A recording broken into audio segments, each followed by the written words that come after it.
fisiopatología de ese tipo de neumonías, ¿no? Las virales, que habíamos dicho que más que todo se van a ir a enganchar o van a ir a posicionarse no en el alvéolo, sino en la parte intersticial del pulmón, que vendría a ser el tejido pulmonar como tal. El tejido pulmonar que está entre los alvéolos, el intersticio que está entre la pared, entre el alvéolo y el vaso sanguíneo correspondiente, lo que va a ocasionar que esta barrera alveolo capilar se engruese y de esta manera no se realice el intercambio gaseoso. Espérenme un ratito, por favor.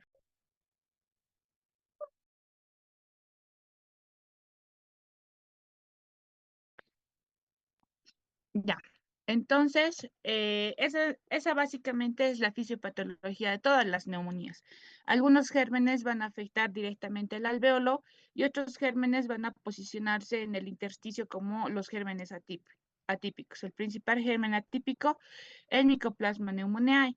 Y en todo caso, en este tipo de fisiopatología de neumonías atípicas entraría los virus, ¿no? Tanto el COVID-19, que ha sido el virus que más nos ha afectado en la parte de salud pública, teniendo consigo una pandemia que ha durado 2 años. Entonces, y el segundo virus que cada año tiene sus brotes, como en este año ha habido un brote y sigue habiendo en realidad un brote y rebrote está habiendo de influenza, por el virus de la influenza. Entonces, estos virus fisiopatológicamente tienen más o menos esta misma fisiopatología, afectan al intersticio. Sin embargo, algunos de ellos también producen inflamación a nivel alveolar, lo que en la radiografía nos va a dar un patrón mixto, tanto un patrón intersticial que muchas veces está representado por el vidrio esmerilado y también nos da un patrón alveolar, más que todo en el caso de la neumonía por influenza virus. Me voy a poner punterito un ratito, esto no es puntero láser, ya.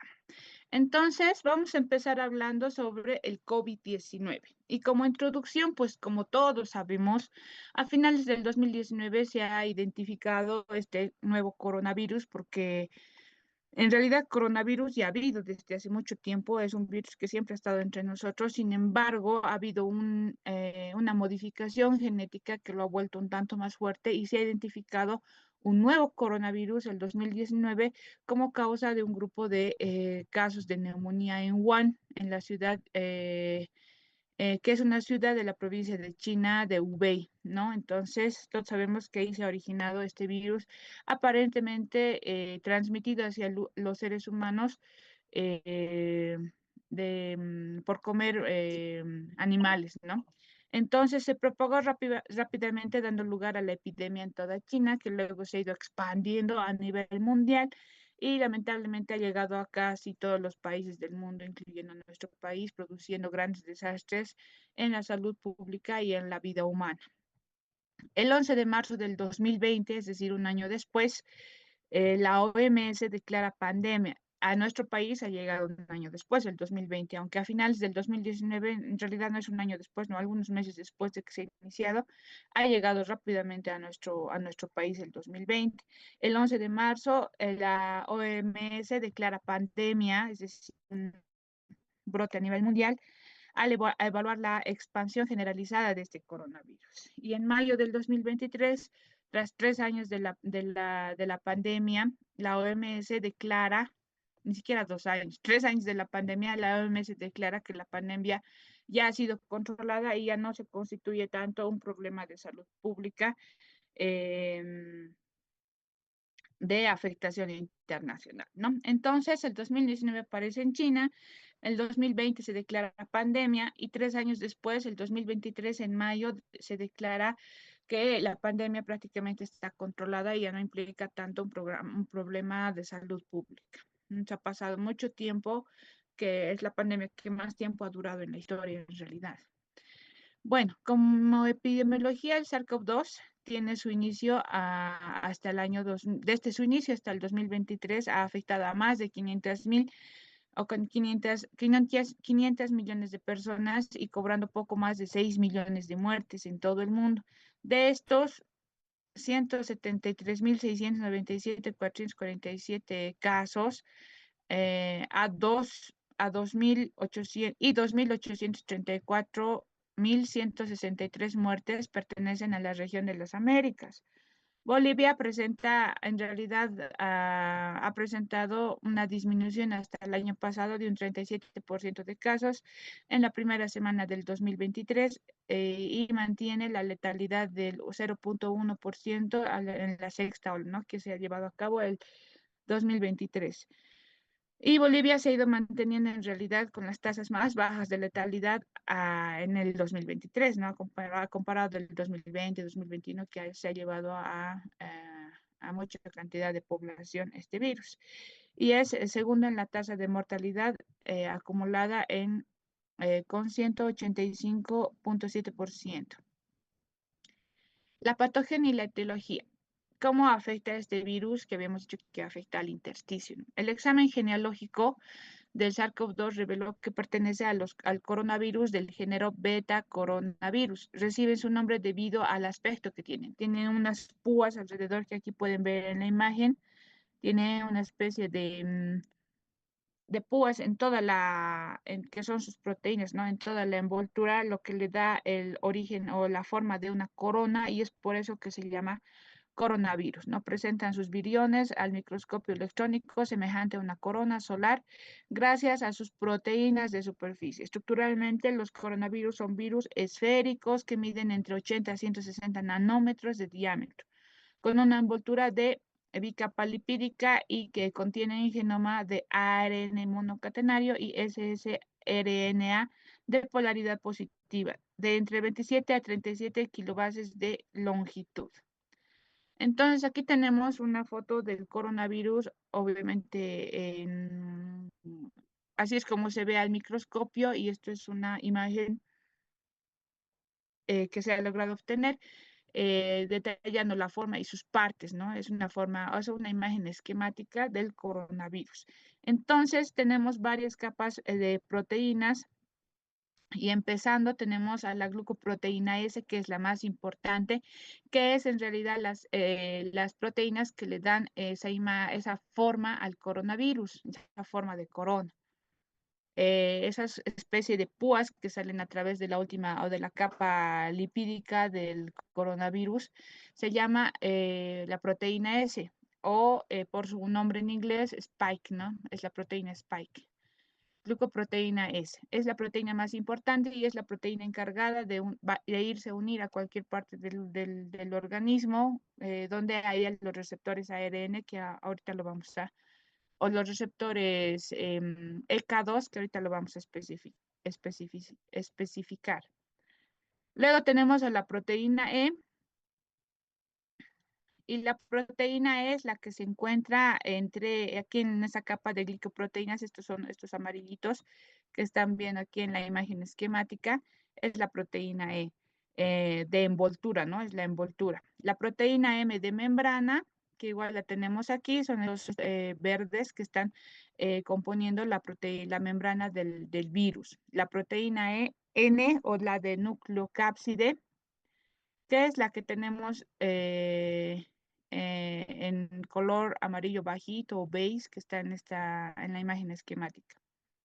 Y finalmente está la hemaglutinina esterasa, que igual es un componente de este virus, que se encuentra aquí en donde la capa bilipídica, ¿no? Entonces, esa es la composición del virus, del coronavirus o del SARS-CoV-2, y en donde les vuelvo a recalcar, la proteína más importante en la estructura es la proteína S, o la Spike, que es la encargada de irse a unir directamente a los receptores de los órganos del cuerpo.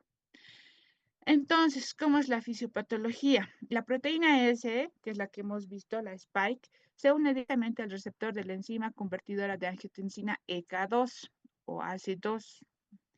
en las células diana del huésped. Receptores ECA2 tenemos en casi todos los órganos. Tenemos en los pulmones, en los riñones, tenemos en el intestino, en el cerebro, como podemos ver aquí.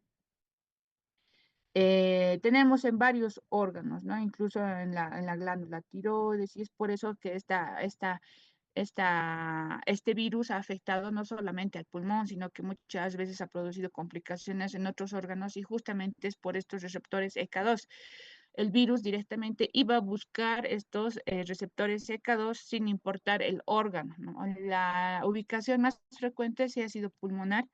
Sin embargo, también ha habido otras complicaciones como insuficiencias renales que no se podían explicar por otra causa y resulta que eran por el virus del SARS-CoV-2, o pacientes que entraban a veces a la internación convulsionando con patologías neurológicas que no se explicaban por ninguna otra causa y han terminado siendo positivos para COVID o conteniendo el SARS-CoV-2, ¿no? Entonces, igualmente trastornos gastrointestinales, por eso es que igual en los síntomas, aparte de los síntomas respiratorios, estos pacientes tenían algunos síntomas gastrointestinales como diarreas, estados nauseosos y demás. Y así como ha afectado también al sistema nervioso, al cerebro, no siempre con convulsiones, sino que por las terminaciones nerviosas es que nosotros también, o uno de los síntomas característicos era la pérdida del olfato, la pérdida del gusto. Eso es por afectación en las terminaciones nerviosas. Entonces, es por eso que varios órganos del cuerpo humano se han visto afectados y no solamente el pulmón. Y así como les he ido diciendo al principio, en la parte pulmonar, la parte que se ha afectado no ha sido tanto en el alveolo, sino en el intersticio pulmonar. Por eso es que los patrones a nivel radiográfico, tomográfico, en la mayoría eran vidrio esmerilado, ¿no? Sinónimo de patología intersticial. El factor de necrosis tumoral y la interleuquina 1B han sido los principales componentes en el momento de la reacción inflamatoria que se ha producido por el SARS-CoV-2, el estimulante de colonias de granulocitos también, la proteína 10 inducida por el interferón gamma, la proteína quimioatrayente de monocitos 1, las proteínas inflamatorias de macrófagos. Entonces, toda esta cascada inflamatoria es la que se ha ido produciendo con diferente liberación, diferentes tipos de células y de sustancias inflamatorias que se ha producido en todos estos órganos en donde había receptores ECA2 y en donde el virus ha ido a afectar. ¿Y cuáles son las manifestaciones clínicas? En el cuadro clínico producido por el virus ha sido muy variable en el ser humano, justamente porque el SARS-CoV-2 no solamente ha ido a la parte pulmonar, ¿no? Sino que ha ido a cualquier órgano, entonces se ha producido con síntomas recontrafluidos que no solamente han sido pulmonares, desde los pacientes asintomáticos a presentación de síntomas respiratorios, digestivos, que dependiendo de la gravedad, desde que ha podido llevar incluso a la muerte del paciente. Este autor, Hansen et al., ha descrito estos síntomas y lo ha dividido en tres fases, las fases de estadio o estadios de la enfermedad en estudio. Una fase 1 o leve, en donde se ha identificado una infección temprana, un estadio 2 o moderada, donde se ha identificado una fase pulmonar, ya la fase pulmonar, y un estadio 3 o severo, donde ya ha habido una hiperinflamación sistémica y ciertas condiciones subyacentes como la edad, las comorbilidades, han predispuesto a que la enfermedad se vuelva más grave, ¿no? Mientras el paciente tenga más enfermedades o de base, el problema del SARS-CoV-2 y la afectación que ha producido se ha vuelto un tanto más grave. Y en este cuadrito se especifica estas fases o estos estadios. En el leve, pues muchas veces ha habido ausencia de signos de la enfermedad grave o crítica. En la grave ya ha habido un descenso de la saturación de oxígeno menos del 90% en las condiciones ambientales o a medio ambiente. La frecuencia respiratoria más de 30 respiraciones por minuto, es decir, un paciente ya taquipneico, la frecuencia respiratoria elevada en los niños y signos de dificultad respiratoria grave ya. En la crítica, el paciente con tratamiento requiere tratamiento de soporte vital, muchas veces con requerimiento de intubación, conexión a ventilador mecánico, síndrome de dificultad respiratoria aguda, septicemia, incluso llegando a un choque séptico. ¿No? Entonces, la presentación clínica ha sido un tanto variada. En esta presentación nos vamos a basar un tanto en los síntomas respiratorios. ¿Qué hemos encontrado laboratorialmente en estos pacientes? Como se producía una inflamación sistémica, se producían varias alteraciones, ¿no? Entonces, el hemograma no era como una infección por bacterias. En la infección por bacterias normalmente tenemos leucocitosis, neutrofilia. Sin embargo, en estos virus muchas veces ha habido una linfopenia, una trombocitopenia, descenso de los trombocitos, enzimas hepáticas elevadas, el lactato deshidrogenasa, que es un marcador inflamatorio también elevado, los marcadores inflamatorios elevados como la proteína C reactiva, la ferritina y citocinas. Eh, también las sustancias inflamatorias como la interleuquina 6, el factor de necrosis tumoral alfa, el dímero D también se ha elevado. El dímero D, ¿qué es? El dímero D es el producto de degradación de la fibrina. Entonces, en un estado inflamatorio grave a nivel sistémico, se activa la cascada de coagulación y en la cascada de coagulación pues también está la generación de fibrina y al momento de degradarse esta fibrina hace que se eleve el dímero D. El dímero D se eleva en estados inflamatorios graves o también cuando existe la formación de coágulos en un tromboembolismo pulmonar o una patología trombótica de algún tipo. Y en este caso, en el COVID-19 se ha elevado justamente porque todo el sistema, todo nuestro organismo se ha vuelto loco, ¿no? Ha habido una inflamación general y a tal grado de que todos estos factores han ido interviniendo y por lo tanto estos pacientes con SARS-CoV-2 igual eran candidatos a tener, por esta cascada de coagulación que se activa a lo grande, tenían mucho riesgo de tener o de formar coágulos, de formar trombos en cualquier parte del cuerpo. Entonces, siempre había la necesidad de anticoagular. Por eso se ha usado también el COVID-19 anticoagulación. El tiempo de protrombina elevado, la troponina elevada, las troponinas cardíacas elevadas, la creatinina fosfoquinasa también elevada y en algunas ocasiones también ha habido daño renal en sus pacientes. Todas estas alteraciones en el laboratorio son compatibles con un síndrome inflamatorio severo. Bueno, el síndrome de dificultad respiratoria aguda severa en la neumonía grave por SARS-CoV-2, que no es nada más que el síndrome de distrés respiratorio que ya hemos llevado en insuficiencia respiratoria aguda, que hemos visto que se determina a través de la SAFI o la PAFI. Entonces, el SARS-CoV-2 ha llevado a los pacientes muchas veces a este síndrome de dificultad respiratoria o de distrés respiratorio agudo por la gran inflamación que ha presentado y además por la hipoxemia y la hipercapnia que se ha ido generando en estos pacientes de forma aguda justamente por la alteración a nivel del aparato respiratorio, ¿no?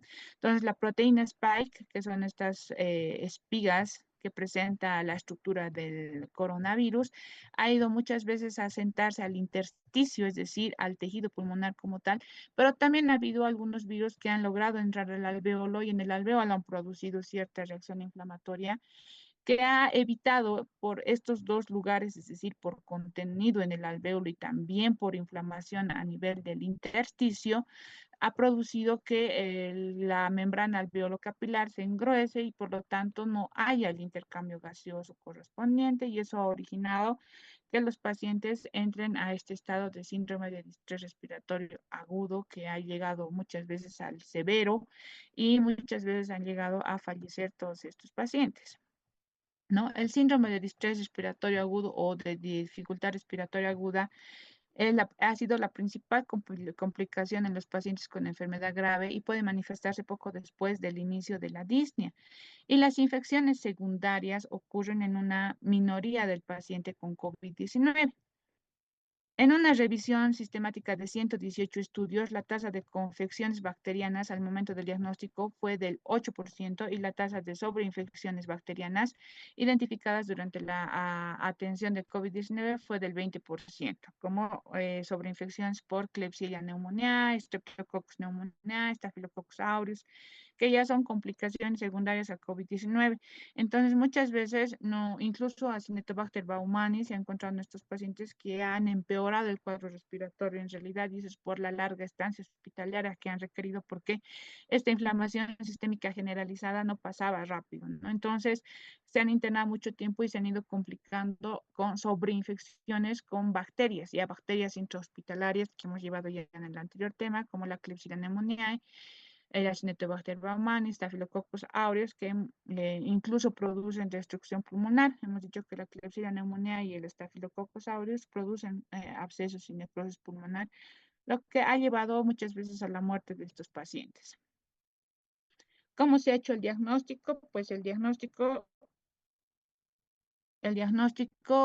no existen características clínicas específicas que puedan distinguir de manera confiable al COVID-19 de otras infecciones respiratorias, ¿no? Entonces, lo único que nos puede un poquito orientar es los síntomas, que no son tan típicos de una neumonía, pero tampoco nos va a decir, uy, ya esto es COVID, sino que solamente nos va a ayudar a catalogar dentro de las neumonías atípicas con una clínica tal vez atípica y ya ayudándonos de la imagenología, en donde vamos a ver patrón intersticial, que es característico de las neumonías típicas. Entonces, no tiene unos datos clínicos ni radiológicos bien específicos como para separarlo de otras infecciones respiratorias. Algunas características nos han ayudado en el momento del diagnóstico, como la pérdida del olfato y del gusto, que no se presenta en en ninguna otra patología respiratoria, por ningún otro germen, ¿no? Es lo único que nos ha ayudado un tanto a distinguir. Sin embargo, no todos los pacientes han desarrollado estas pérdidas, la pérdida del gusto o del olfato, ¿no? El desarrollo de disnea varios días después de la aparición de los síntomas iniciales también sugiere COVID-19. Sin embargo, ninguno de estos hallazgos establece definitivamente el diagnóstico de COVID-19 sin pruebas microbiológicas. ¿Y cuáles son las pruebas microbiológicas? Están primero la prueba de amplificación del ácido nucleico, el NAT, que nos van a ayudar a detectar en realidad el ARN del SARS-CoV-2 molecularmente. Y en el anterior tema habíamos visto que hay este tipo de estudios, que es el PCR-RT, ¿no? La prueba de reacción de cadena de la polimerasa en tiempo real, que nos ha ayudado, o que lo hemos usado mucho en la época de la pandemia, que en realidad detectaba el ARN del virus, así como para otros gérmenes detecta el ADN. En este caso ha detectado el ARN, y es lo que se ha utilizado bastante para poder detectar este virus, ¿no? La reacción en cadena de polimerasa de transcripción inversa es el tipo más común de NAT. Y detectan diferentes regiones del genoma del SARS-CoV-2. Algunos se dirigen a dos o más genes, incluidos los genes de la nucleocápside, la envoltura y también la proteína S, o espiga, ¿no? Que es la proteína más esencial del virus. Y una prueba positiva nos daba obviamente el diagnóstico, y una prueba negativa con presencia de síntomas sugestivos de SARS-CoV-2 no era necesario a veces repetirla entre las 24 y 48 horas, porque ha habido muchos falsos negativos también. Y si nuestro paciente, como ya en la anterior clase les he dicho, en cualquier patología la clínica es lo que tiene que mandar, no nos tenemos que hacer engañar con los resultados del laboratorio. Entonces, si había alta sospecha clínica de SARS-CoV-2, había nomás la necesidad de repetir la prueba. Si se corta, van a volver a entrar, por favor, al mismo enlace. En cuanto a los hallazgos imagenológicos, algo igual habíamos adelantado en la anterior clase de los hallazgos radiológicos de COVID-19, había una característica, tenía muchas veces o patrón netamente intersticial representado por el vidrio esmerilado, que muchas veces en la radiografía no se veía, pero sí en la tomografía, o tenía un patrón mixto, tanto vidrio esmerilado como también alveolar. Y una característica ha sido de que siempre era bilateral, nunca ha sido sí ha sido, pero no en su mayoría, no ha sido unilateral, no ha afectado solamente a un pulmón, siempre ha sido bilateral y siempre ha empezado en las regiones más marginales del pulmón, ¿no? Tanto patrón alveolar, intersticial, como estamos viendo en esta placa. Hay lugares bien radiopacos que corresponden al patrón alveolar, pero como pueden ver también hay radiopacidades un poco más tenues en la radiografía, aquí en esta otra imagen igual, que está representado o que corresponde al patrón intersticial en vidrio esmerilado, que en una tomografía se lo ve mucho más clarito, ¿no? En las radiografías muchas veces es difícil reconocer estos patrones, pero siempre era bilateral. Y si encontrábamos un paciente sin antecedentes patológicos pulmonares de nada, porque los pacientes con ya lesiones patológicas como los silicóticos de antes era difícil identificar estas imágenes nuevas, ¿no? Porque ya tenían muchas lesiones antiguas. Sin embargo, un paciente joven sin antecedentes patológicos que aparezca con un pulmón así, de hecho ya era COVID-19 o SARS-CoV-2. La tomografía de tórax en los pacientes con COVID-19 demuestra con mayor frecuencia la opacificación en vidrio esmerilado, con o sin anomalías de consolidación, es decir, patrón alveolar también, que era muy compatible con neumonía viral. Una revisión sistemática de estudios de evaluación en los hallazgos de tomografía de tórax en más de 2.700 pacientes con COVID-19 se observaron las siguientes anomalías. Opacificaciones en vidrio esmerilado que se ha encontrado en la mayoría de los pacientes, en un 83%. Opacificaciones en vidrio esmerilado con consolidación mixta, es decir, patrón alveolar a la vez, alveolar y vidrio esmerilado en un 58%.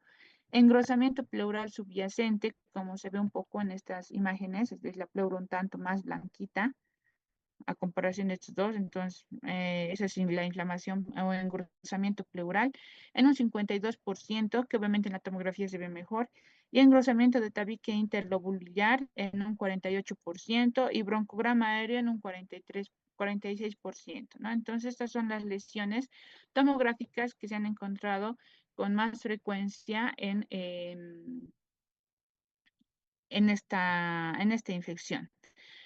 Bueno, tenemos aquí algunas imágenes que se ha sacado de los archivos de los pacientes que han sido internados en el Instituto Nacional de Tórax de La Paz, en donde tenemos varios casitos y en la mayoría van a fijar de que siempre es una afectación bilateral, como en este caso, ¿no? Es un paciente de sexo femenino de 72 años con diagnóstico confirmado de COVID-19 por PCR-RT y en la tomografía podemos ver en la ventana pulmonar estas lesiones.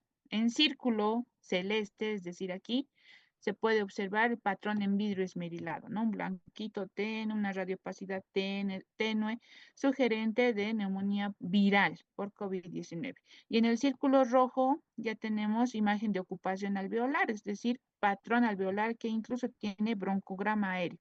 Pueden ver aquí los bronquios corriendo al medio de la radiopacidad, ¿no? Broncograma aéreo y consolidación altamente sugerente de sobreinfección bacteriana, ¿no? Cuando ya encontrábamos esta consolidación con broncograma aéreo, que se ha visto mucho en los pacientes con COVID-19, no ha sido solamente el COVID-19, sino que también ha habido sobreinfecciones por bacterias, por la larga estancia intrahospitalaria y además también porque el virus del COVID-19 ha provocado tanta inflamación a nivel sistémica que igual ha afectado a la parte de la inmunidad, ocasionando que el paciente se torne más propenso a adquirir nuevas infecciones por la caída de la inmunidad.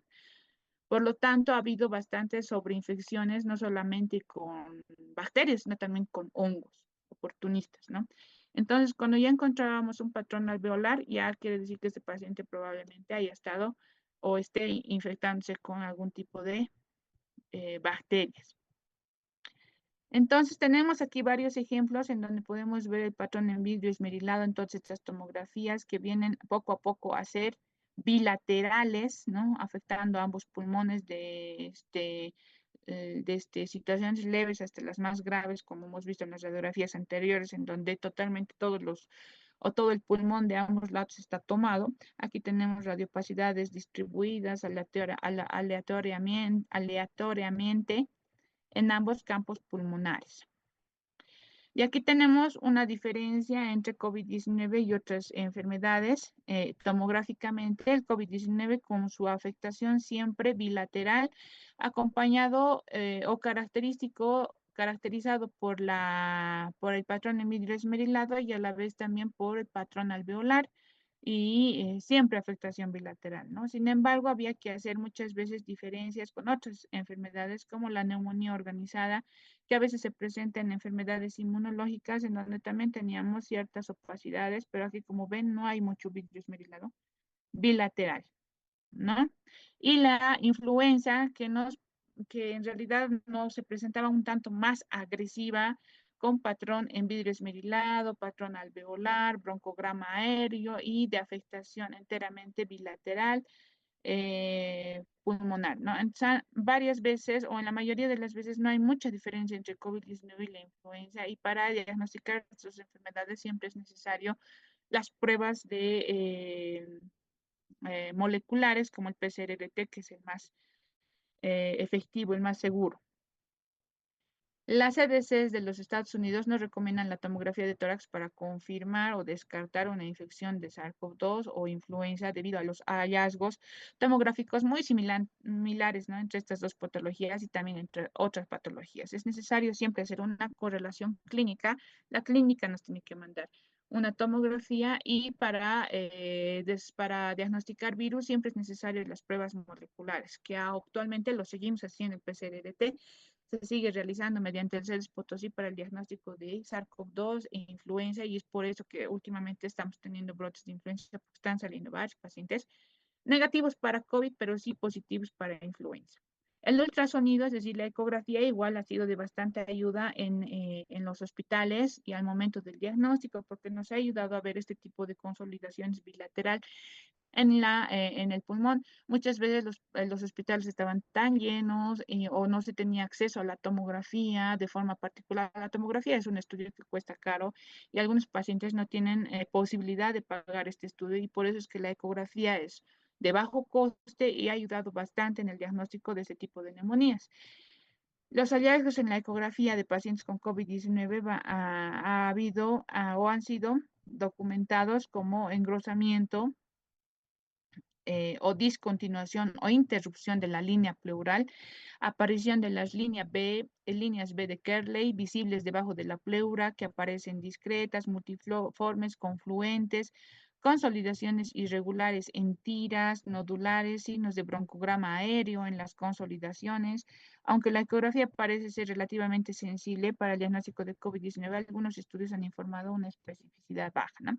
Y aquí tenemos un paciente con una radiografía de tórax en donde no se ven muchas lesiones y hay ciertas radiopacidades bien tenues que no se logran identificar bien, y es por eso que a este paciente es necesario pedirle una tomografía para ver bien estas radiopacidades.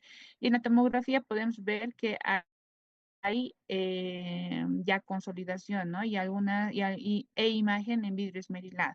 Entonces, en este mismo paciente se hace la ecografía en donde podemos ver la línea pleural discontinua, ¿no? Aquí está como rota, ¿no? Entonces, también podemos ver las líneas B de Kerley, que son líneas horizontales que aparecen subpleurales. Engrosamiento de la línea pleural más gruesa, interrumpida, y algunas otras lesiones más, ¿no? Entonces, el sonecografía, sin embargo, no nos ha ayudado al diagnóstico confirmatorio, como en realidad ninguno de los estudios imaginológicos nos dan el diagnóstico mucho para ver la gravedad de este paciente, si es que no se podía solicitar la tomografía. Entonces, el manejo en la neumonía hospitalaria en internación en pacientes hospitalarios, bueno, ha sido necesario hacer controles de laboratorio incluso diariamente por la inflamación